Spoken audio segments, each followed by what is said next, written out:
Hello everybody, I'm back with another video for you today. This time we're going to be diving into some cards that I have designed with the help of my Twitch chat for Marvel Snap with a Lord of the Rings flavor.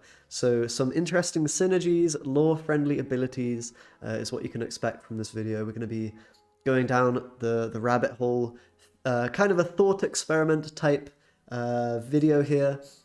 None of these cards will actually be coming to Marvel Snap, sadly, but I thought it'd be interesting to think about some new effects that the game could introduce and just talk about how cool it could be to have some real synergies between different cards, as that's something that's a little bit lacking in terms of lore-friendly synergies between cards in Marvel Snap. So with that being said, let's jump right in. We have the first card here, which is, one of the arguably most important cards. It's the eponymous One Ring.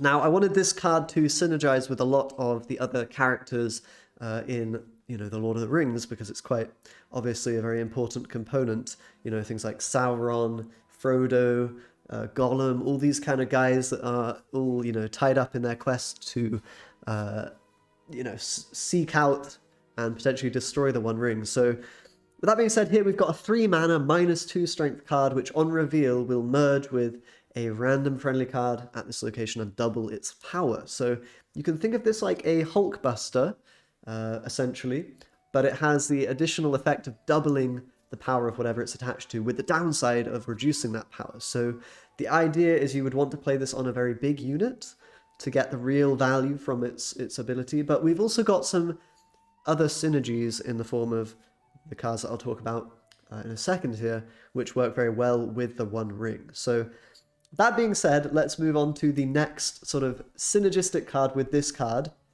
There's going to be quite a few cards that work well with the One Ring, so just bear with me as we look at those. So first up is Sauron. So here, he's a 6 for 10, a very powerful end of game play. I think that's fitting for such a potent character in the in-universe lore.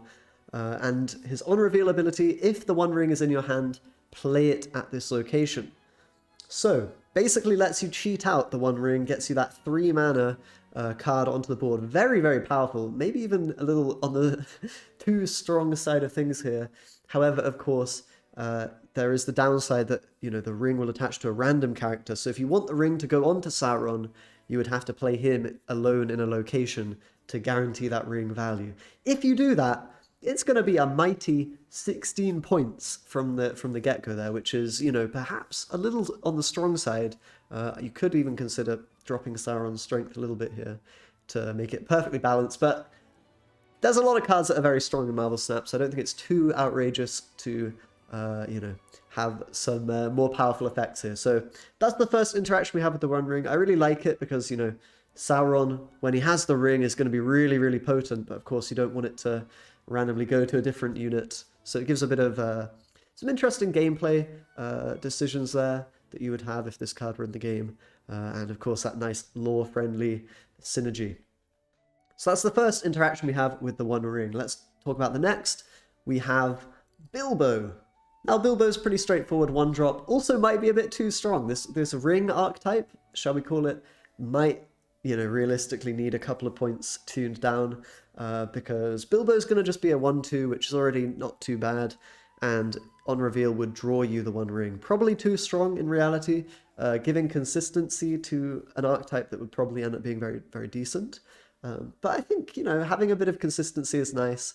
It's a very fitting ability for Bilbo as well, as he ends up with the ring, I believe, in the first place. So next up we have Frodo. Frodo has a bit of synergy with the ring as well, unsurprisingly, and his effect is if you have the ring in your hand, it gains +2 power.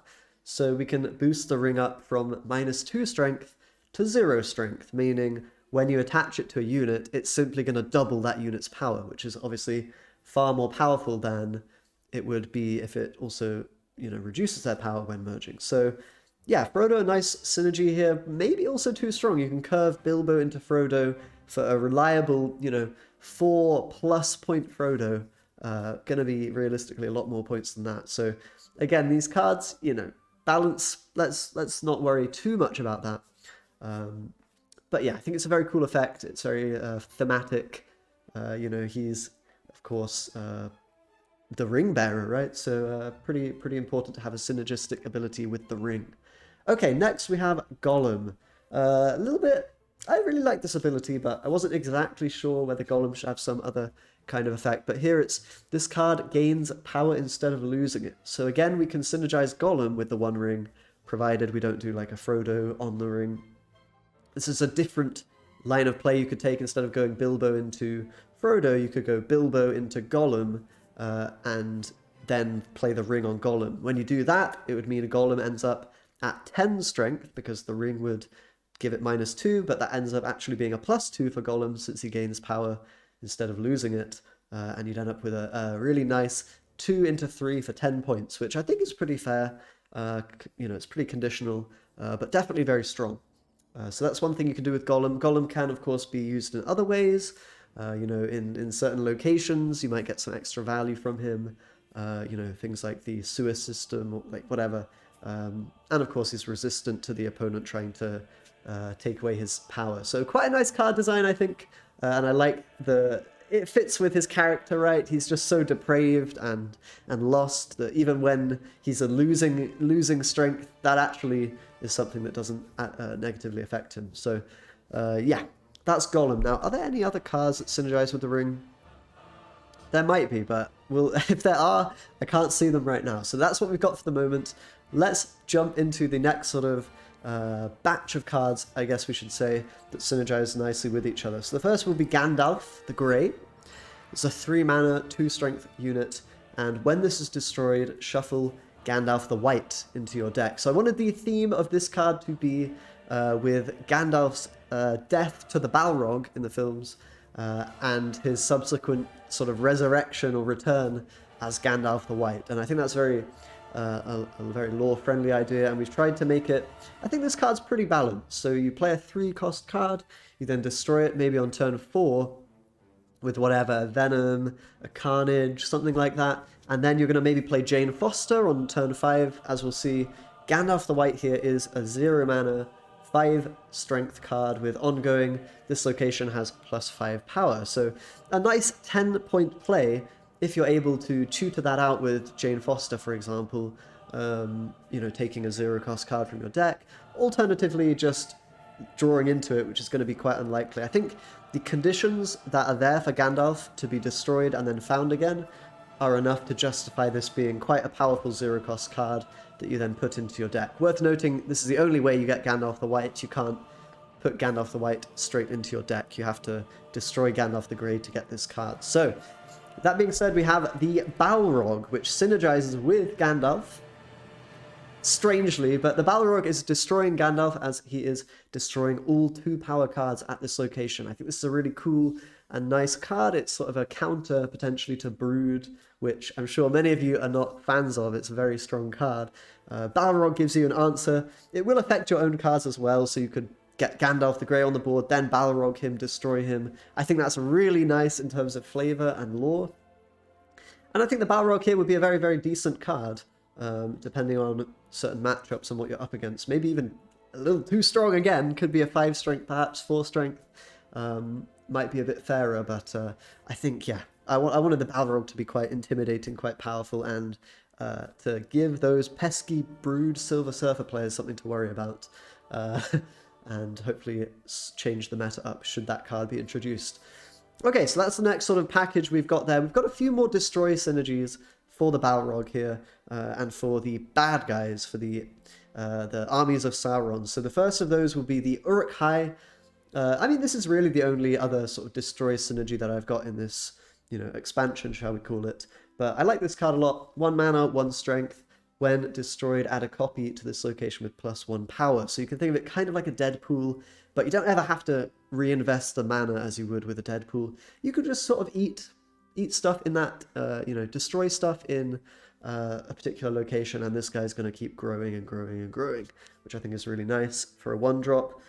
Yeah, not too overpowered, I don't think. We can synergize the Uruk-hai with Warg Rider for 2 mana, and on reveal, destroy your lowest power card at this location. So you can play the Uruk-hai and then you can Warg Rider him. I think that's quite nice. You've got your Orc sort of squads working together, synergizing. And yeah, just a nice little, I think, destroy effect here, supporting that destroy archetype a little bit further, which I think is really cool.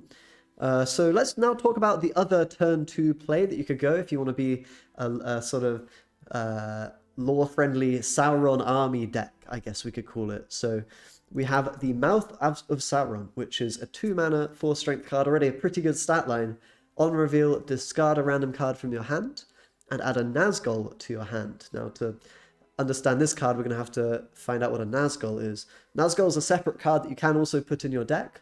But yeah, here we've got Mouth of Sauron, a little bit of discard synergy if you're running a discard deck. But of course, you might just want to play it as a tempo value card, since you're going to get a 2-cost card for 4 strength is pretty good, and it allows you to curve into the 3-mana Nazgul, which we have here, which is -5 strength, but on reveal it merges with a random card on your opponent's side at this location. So you can think of this like a hobgoblin or a green goblin that actually will merge with the opponent's unit, so it won't take up board space for them.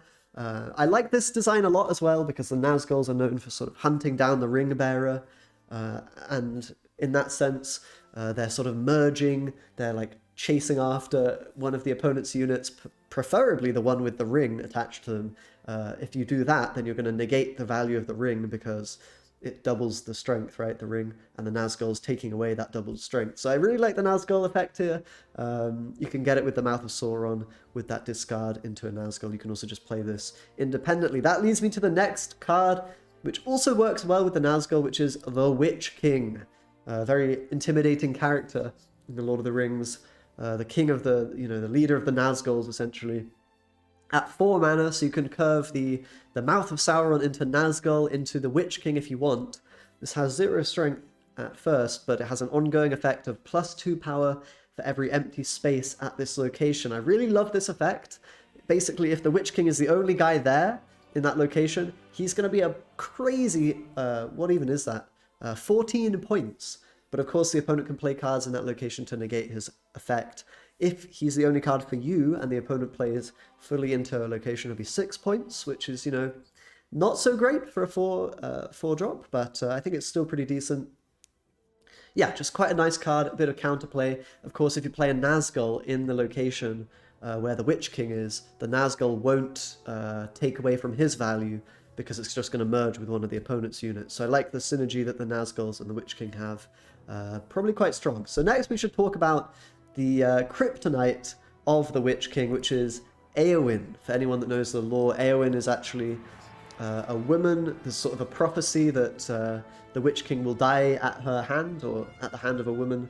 And as such, we have the on reveal for Eowyn being, if your opponent has exactly 1 card at this location, remove its ongoing ability. So kind of a nice little tech card. You might even consider smashing up Zabu with this in certain situations. That would be nice, wouldn't it? Or potentially your opponent has the Witch King in their location. They're not playing any cards with it, because that would take away from his value. So the Witch King is just standing there, and Eowyn can come in and actually 1v1, she can defeat the Witch King with her on-reveal ability. So I think that's very lore-friendly again, and just a nice, cool ability for this card overall. Yeah, very happy with this one. No complaints there. Okay, should we move on to some of the Fellowship characters? There's a lot of cards to go through here, guys.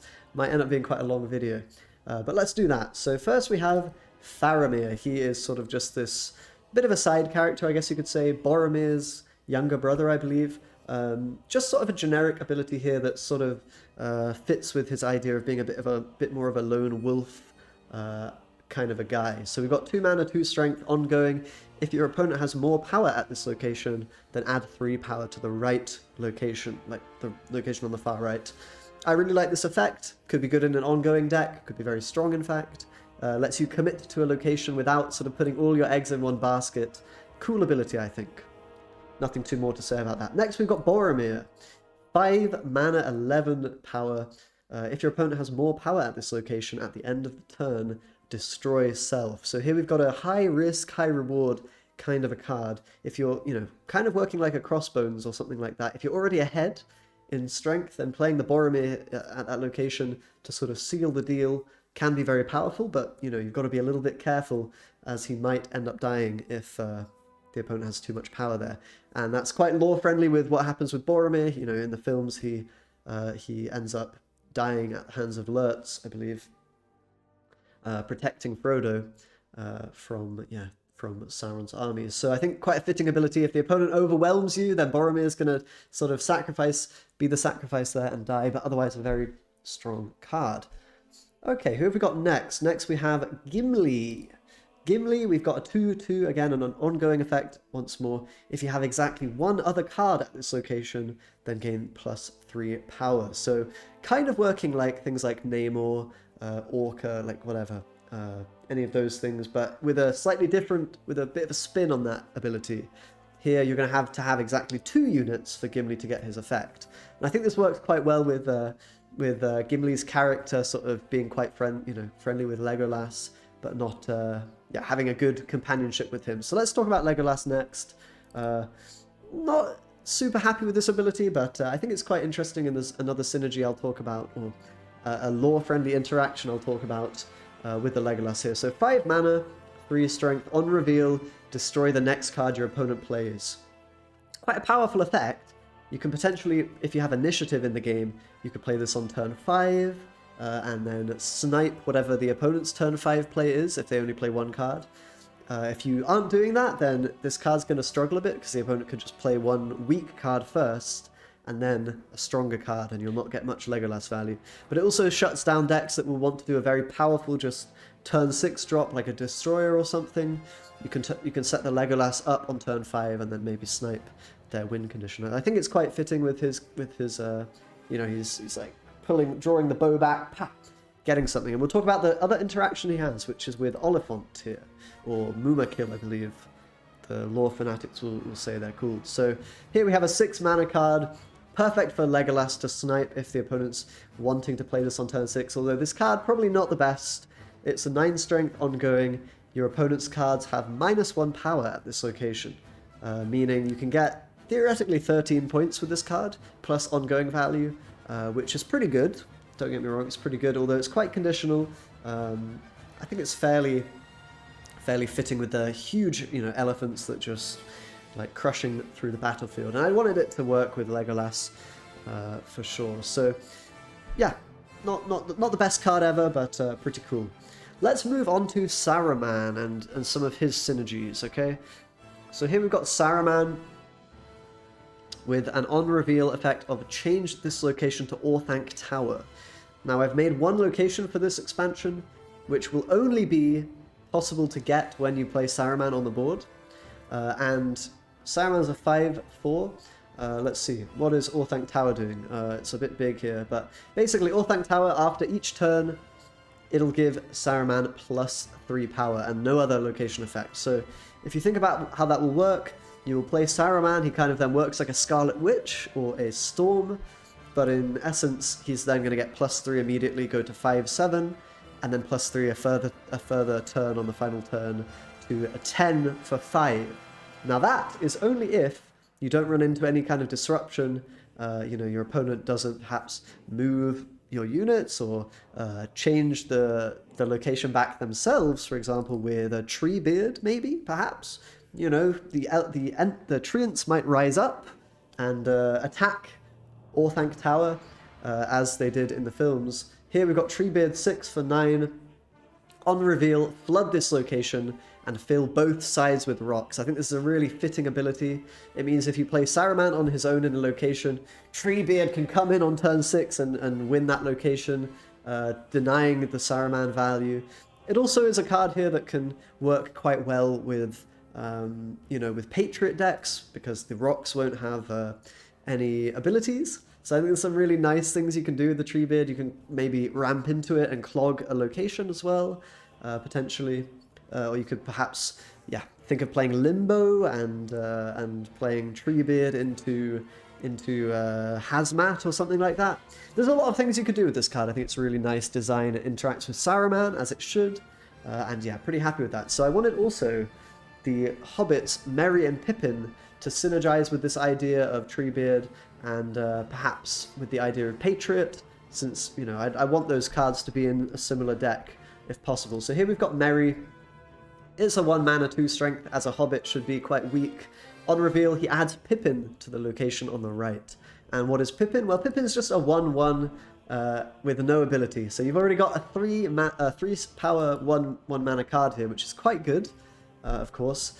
Pippin then can be even more value with a Patriot deck. So I think that works quite nicely. You can play these guys and maybe play Treebeard in a Patriot deck for that lore-friendly but quite powerful potential there. So that's very nice. Let's talk also about some of the other characters. We've got Aragorn.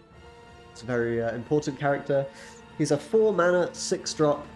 On reveal, after 2 turns, transforms himself into Aragorn, King of Gondor. So just like, you know, he starts out sort of as a strider, as an outlaw, and over the films he sort of grows in character and eventually becomes the King of Gondor himself. So what will that mean? That'll mean after 2 turns, well, you can either get the 4/6 value if you draw him later in the game, or you can go for the 4/3, which will have an ongoing effect of your cards at adjacent locations have +1 power. So he's there ideally in the middle of the board, supporting the rest of your team. Can potentially be a little bit countered, or, you know, your opponent can see what's going to be coming and play around that. So I like this card. I think it's more support for Zoo, and just, yeah, a cool card design overall. Okay, next we have Eomer. So this is the son of Theoden, which we'll get to talking about in a little bit here. But he's going to be a 5 mana 4 strength card. On reveal, add 2 Riders of Rohan to this location. So going to be working kind of like a Brood, arguably not as strong as Brood, but yeah, I didn't want to make anything too crazy OP. So what are the Riders of Rohan? Did I say Red Riders? I might have done. I always say that for some reason. The Riders of Rohan are just 2/2s. Nothing to write home about. They can be countered with the Balrog if you want. Why not? So yeah, Eomer's fetching some Riders of Rohan, quickly swarming a location. It's crazy how strong Brood is. I was trying to balance this card, but I think at a 5/4 it's still pretty damn decent, because you get an 8 strength card plus swarm value, which can be then utilized with his father, which is Theoden. So on turn 5 you can play Eomer, turn 6 you can play Theoden for 5 strength, with an ongoing effect of your cards at the left location have +2 power. I really like this effect. It's kind of like a Giganto, but a lot less restrictive. And of course, a bit of synergy with his son, I think is really, really nice, lore-friendly. And I like the idea because these are the Riders of Rohan. They're on the left location. They're on the flank. They're coming in with the Riders and going to flank the opponent at that location and come in and be very strong. So I think some nice synergy there. The other card that synergizes, or I guess has anti-synergy with Theoden, as it should, is Grima Wormtongue. So the idea here is you have a 3/3, which on reveal will be given to your opponent. Your opponent gains control of this, and then they get -1 max energy. So it's kind of like a reverse Electro. Of course, you're giving your opponent 3 points, which is quite a big deal, but you're then going to restrict what they can do in that game. You're going to stop them from playing any 6 mana cards. What could you want to play at 6 mana? Maybe a Theoden? Oh, unlucky. Grima Wormtongue is there, whispering in his ear, telling him all the things that he he shouldn't be being told. So, yeah, nice interaction there. Of course, in the movies, Theoden is sort of held back by Grima until Gandalf comes and sort of resolves the situation. Grima's sort of poisoning his mind. So that interaction will work here. And then we've got just an interesting anti-ramp card for those of you that are sick of playing against particular 6 drops like Leader or Galactus or whatever. Maybe you've got some counterplay available with this card here. Okay, next up, we've got Shadowfax. I forgot to mention this with Gandalf. Doesn't have Gandalf synergy, it's just a 2/2 with a thematic ability of, at the end of the turn, move to the left location and gain 1 power. So just a nice little movement, synergistic card. Another card that works with the movement archetype here is Samwise Gamgee. Fits with his character that if a card is moved last turn, you would also be able to move him. So nothing too crazy of an ability, but He's gonna follow his friend Frodo wherever he goes, or perhaps Shadowfax, just gonna come with the team and help support them in that location. Good for a movement deck, I think. You're gonna be able to get some really crazy Craven value with these 2 cards. Okay, where should we go next? Perhaps some of the other forces of evil that exist. We've got the Eye of Sauron. This is quite a cool card, I think. 5 mana, 4 strength. When a card is played here, destroy it. So you can think of this almost like a Professor X, but with actual destroy synergy if you're playing a destroy deck. I really like this ability. It might be a little on the strong side, it might not be. You can lock out a location pretty early, or perhaps a contested location. You can play Eye of Sauron, and then a card that will benefit from the destroy effect, like a Bucky Barnes or something. Yeah, I think this effect's really cool. It's like the Eye of Sauron's watching over that location, and if any units are coming there, they're gonna meet a grisly end. So I really like the lore-friendly nature of that, and could be quite a cool card. Okay, next we have Shelob. This is another cool card. This one was particularly hard to balance. So this is the big spider that captures Frodo in the films. And it's 6 mana, 5 strength. On reveal, force your opponent's weakest card at this location to swap sides. It loses power equal to its mana cost. So we can think of this, the idea here is to take, well, ideally you'd like to take quite a strong unit and have them in Shelob's lair. You know, it paralyzes them, it wraps them up in cobwebs, whatever.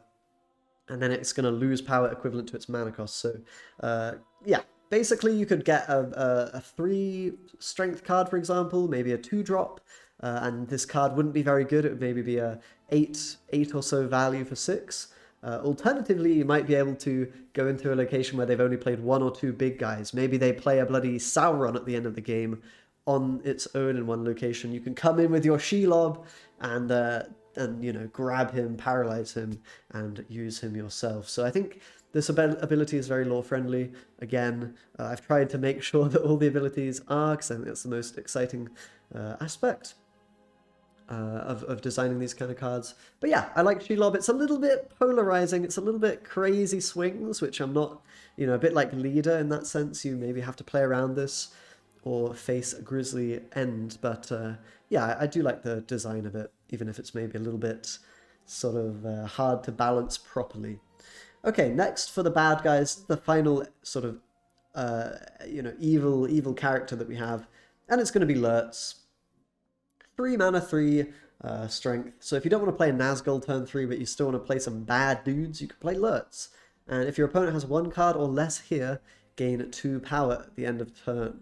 So the idea being, you know, Lurtz is sort of this Uruk-hai archer guy. He's going to be able to snipe the opponent pretty easily and get a lot of, you know, be very strong if there's not too many of them there. But, you know, if there's a big confrontation, then, you know, perhaps not going to be as strong. So here you can probably play him as a 5 for 3 initially, and if the opponent is unable to or does not want to put more cards in that location, he's going to get exponentially, well, not exponentially, he's going to get bigger and bigger as the turns go by, which I think is quite fitting. Okay, we've got a few more cards here. These are sort of the other good guys, some side characters. First, we've got the Great Eagle, which, you know, saves Gandalf from Saruman in the film. So here, a nice movement synergy card, 3 for 4. On reveal, move self and a random card from this location, 1 location to the left. So you're going to be able to, kind of like a Doctor Strange, pick up a unit and move it. Could be quite powerful, which is why I didn't want to give it too much strength. Even at 4 strength, it might be pretty damn strong, to be fair. Almost like a little Heimdall, like a mini Heimdall. So yeah, this card might be a little bit strong. Hard to say, but I think it's a cool thematic effect nonetheless. Okay, next we have Elrond. This is sort of it's the elf guy. You know, he's in charge of the Fellowship, I guess, of the Ring. 4 mana, 4 strength. I like this ability. On reveal, the next card you draw gains 2 power and costs 1 energy less. So it's kind of a ramp card, but yeah. I mean, the idea is he's supporting his squad, he's supporting those around him. You know, he's granting them with wisdom and perhaps, you know, well, he's an immortal being himself, so maybe he gives some some some strength and some less energy cost. I think it's fitting. Quite powerful card here. Maybe a little too strong. I mean, it's a little bit draw dependent, I suppose, on what you get. If you're able to draw your 6 mana cost card and play it on turn 5, that could be very powerful. A little bit draw dependent though, which I think holds it back from being super uber strong perhaps. But I think this is a very good card. 1 whole mana and 2 power. I mean, maybe a bit too strong, honestly. Maybe it should be 3 or 2 strength instead of 4, but that's something you can talk about in the comments if you want to. The other elf we have here is, well, actually we've got 2. We've got Galadriel. She is 4 mana, 7 strength with an ongoing effect of you can see the cards that your opponent draws. I'm not sure this should be an ongoing effect. It maybe should just be, you know, not ongoing as per the card logic that a lot of the cards have, but regardless, you're going to be able to see, you know, a couple of cards that the opponent draws, give you a bit of predictive value like White Queen gives you with Galadriel, give you a better picture of what the opponent is planning on doing in the final turns of the game. I like the card design here. I think it's quite cool, perhaps quite strong without being too oppressive. The other elf we have is Arwen, which I think is, she's got a very cool ability here. 2 mana, 2 strength. You can't play this after turn 3, just like Ebony Maw, so it's only an early game play. But on reveal, your opponent's cards cost 1 more next turn. I think this is really cool. The lore behind this is she's sort of delaying the Nazgul coming out on turn 3, theoretically. Obviously, that's not an interaction that will happen that often, probably, if these cards were in the game. But, you know, she's going to slow down the Nazguls, give time for Frodo and the others to get out of there. And, of course, just a nice card here, I think. Very strong to curve out on turn 2, deny the opponent a turn 3 play. That can mess with decks like Zabu, which I think is really cool. I think that having an answer to Zabu would be quite nice. And, you know, Silver Surfer, they won't get their nice turn 3 play. And yeah, I think fairly balanced because you can't play this later in the game to deny the turn 6. So, you know, because of that restriction that she has being only played turn 3 and so. So, cool card design here, I think. Really, really nice.